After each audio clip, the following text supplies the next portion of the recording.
I'm sitting high up in the rafters of the gym, looking down at people playing basketball below. I'm not sure what time it is, or how I got here, or how I'm going to get down. Hi there. I turn to the left to see Musette sitting on an adjoining rafter, beaming at me. Musette? I ask blankly. I thought Ellen and I sent you away to the other world. What are you still doing here? I don't know, Musette says with a shrug. I was just floating along when I saw you up here, so I thought I'd come over and say hi. How did you get here? I'm not sure, I reply hesitantly. I'm not even sure how to get down from here. Well, that's an easy one, Musette says as she rolls her eyes. Just use magic. Duh. Could it really be that simple? I close my eyes and try to teleport, try to imagine myself sitting in the center of the gym, but when I open my eyes again, I'm still sitting on the beam. It didn't work, I say quietly. I take a moment to look down at myself. I'm still dressed in my school robes, and they look fine. I don't have any bruises or wounds like I had from my battle with Damien. Maybe you're not a witch anymore, Musette offers. Maybe you're a spell now, just like me. But I don't want to be a spell.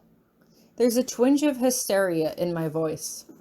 I am a real person, just like you were. I close my eyes and try to do magic again, but it doesn't work. When I open my eyes again, though, this time the gym is dark and deserted. Ooh, it's nighttime now, Musette says as she glances down. Nighttime can be fun. It's cool to see who sneaks around. One time I saw this girl from Butterfly Hall sneak into Wolf Hall. I'm going to jump, I say with some finality. I don't know how I got up here, and I'm afraid to confirm what I think might be true, but if it is, then it won't matter if I jump anyway. Are you afraid you're a ghost? Musette asks, and I visibly cringe. Don't jump, Tori! If you jump, you might kill your ghost self, too. But I don't want to be a ghost, I reply as I shake my head. I have too many people counting on me. I can't just leave Hieronymous. Musette scoffs, puffing a strand of hair out of her face. I forgot Ellen told me you were married to Krabby Grabby.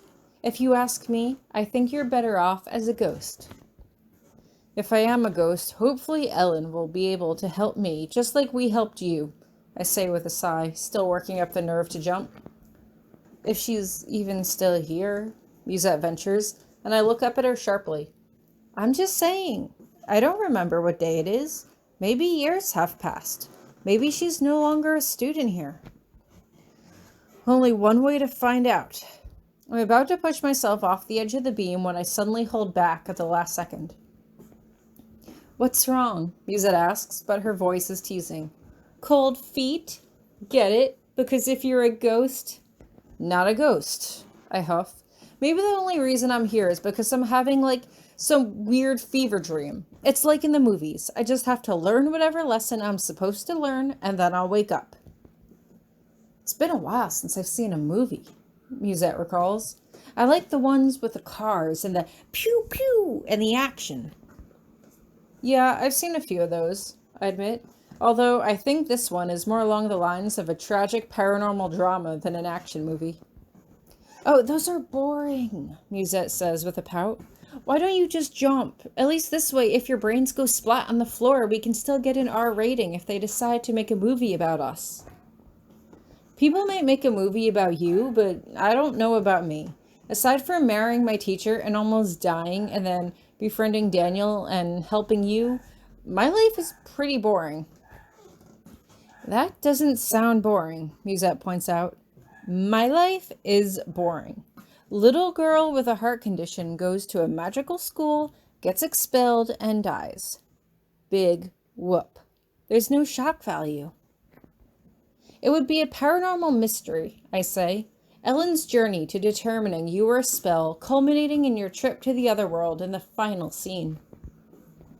Maybe that's where you are, Musette says brightly.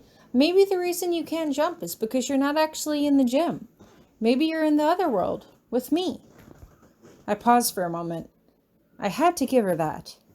So you mean I'm not actually in the gym right now? This is just blue magic altering my perception? Musette nods and I pause for a moment. So then, if I jump, I'm not actually going to die? Well, if you're a ghost, it shouldn't matter, Musette points out. I don't know what will happen, but I'm curious to find out. Curiosity killed the cat, I mutter under my breath. Hopefully it won't kill me too. I pause for a second, looking down over the edge. It's a really long way to fall. I once read somewhere that it was the fall that killed a person, not the force of impact, but that wasn't a theory I really wanted to test myself. I think I'm just scared that if I jump, I'll cease to exist. I don't think Hieronymous will forget me, but my friends might, in time. As long as I sit here, though, then I don't have to worry about being forgotten. Or forgetting. I don't want to forget myself all over again. Maybe that's what I'm scared of. I'm scared of forgetting. Of losing myself all over again. I can't control it if other people remember me or not, but I can at least remember myself. There have to be some things you want to forget, Musette points out. Like almost dying. Say, if you are dead, you should remember yourself dying. What's the last thing you remember? I pause for a moment, thinking it over. I'm not too sure, I admit hesitantly. I just remember basic routine. I remember waking up and going to class. I remember studying in the library, eating dinner with my friends, and then falling asleep next to Hieronymous. It feels like it happened ages ago, though, like it happened to somebody else. Maybe it did, Musette ventures. Maybe you're just like me. Maybe human Tori was expelled and you're the witch version of Tori still haunting the school. That doesn't make any sense, I say as I shake my head. I feel like I would remember being expelled. I didn't, Musette offers. I don't remember anything about how I got to be here, only that I am. Well, you were a recording, I explain. You were a spell. I never did any kind of spell to try to preserve myself. At least, none that I can remember. Then maybe somebody else did it, Musette suggests. Maybe Grabby was so determined not to lose you that he decided to do a spell to keep you around as a ghost and it backfired and now you ended up here. I pause for a moment as I think this over. I wanted to tell her that she was wrong, but I did learn that Hieronymous had been experimenting with memory magic over Christmas break. I could only imagine that he might seriously break down if I died and he couldn't protect me, like Violet had died and he couldn't protect her. It wasn't too hard to believe that he might try to experiment with forbidden magics to try to bring me back in some way, especially if Daniel explained how he had helped Musette. Daniel, is he okay? Huh? I look up and around. I distinctly heard someone say something, but it sounded exactly like my voice. Did you hear something? Huh? Musette asks as she makes a face. What'd you think you heard? Something about Daniel. I sit back on the beam. Daniel wasn't okay. I was worried about Daniel. Suddenly, I feel a pit in my stomach and it feels harder to push air in and out of my lungs. I'm worried about Daniel. I think something happened to him. We can go check on him, Musette offers as she peers over the edge. But you're not sure how to get down. If I can't do magic, then I have to jump, I say as I look down over the edge. I can't just sit here and wait to see if I wake up. I have to take control of the situation. I have to make sure that Daniel is okay, and I need to make sure Hieronymous is all right too. They're both counting on me. I can't just let them down. So jump already, Musette says as she grins at me. What are you waiting for? I peer over the edge. I'm scared. I'm scared it's going to hurt. I'm scared I'm going to die. I'm afraid that I'm going to cease to exist and just become nothing. I'm afraid that I might have wasted it, I say as tears form in my eyes. The last few months, things have been on and off with Hieronymous because I didn't care enough to try to fix things between us because I always thought things would just get better in their own time.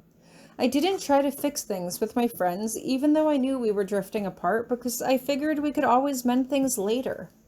I haven't made any decisions about my future because Hieronymus always said we would talk about that my senior year. Everything is always just later, later, later. I don't do anything in the now. I just always assumed I had the rest of my life ahead of me so I could push my problems onto another day. If I really am dead, it means that I wasted it. Musette frowns at me, and silence descends on us for a long while. Don't jump then, she finally concludes. Stay here and see what happens. We can be friends. We can stay up all night and share stories. I shake my head. But those will all be stories about what was. There'll never be any stories about what will be. There'll be nothing to look forward to.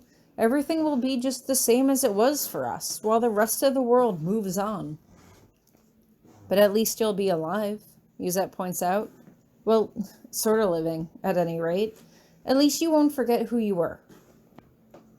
I pause for a moment as I look down at the ground. But who was I, really? I was a witch, sure, but who was I without my friends? Without Daniel?